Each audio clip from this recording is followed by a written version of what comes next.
वर्धा जिल्हा सामान्य रुग्णालयाचा गोरखधंदा चव्हाट्यावर. जिल्हा शल्य चिकित्सक फोन उचलण्यास असमर्थ. सिटी स्कॅन करिता चक्क 3000 रुपयांची मागणी. हा वसुली बहादर नेमका कोण? वसुलीखोरांच्या मुसक्या आवरणार कोण? अपघातात जखमी झालेल्या बाप लेकींच्या उपचारासाठी भुयर नामक भामट्याने मागितले पैसे.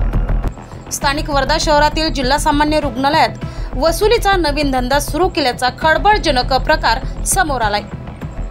एका अपघातग्रस्त रुग्णाकडून सिटी स्कॅन करिता चक्क 3000 रुपयांची मागणी केल्याची घटना उघडकीस आली आहे. जिल्हा सामान्य रुग्णालयात उपचार होत असताना पैशाची मागणी केली तरी कशी?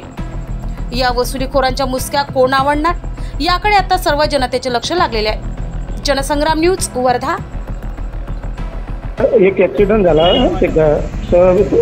साऊ मॅडमकडे पहिले नेलं पेशंट आणि तिथून त्यानं सिटी स्कॅन सांगितलं तर सरकारी दवाखान्यात रेफर घ्यायला आलो सिटी स्कॅनसाठी. तर बाहेरच्या डॉक्टरांनी जर रेफर केलं तर पैसे घेते का? हे काय बाहेरच्या दवाखान्यातून जर आपण पेशंट आणलं इथे तर सिटी स्कॅनचे पैसे घेते का? हे कोण? सरकारी दवाखान्यावाले.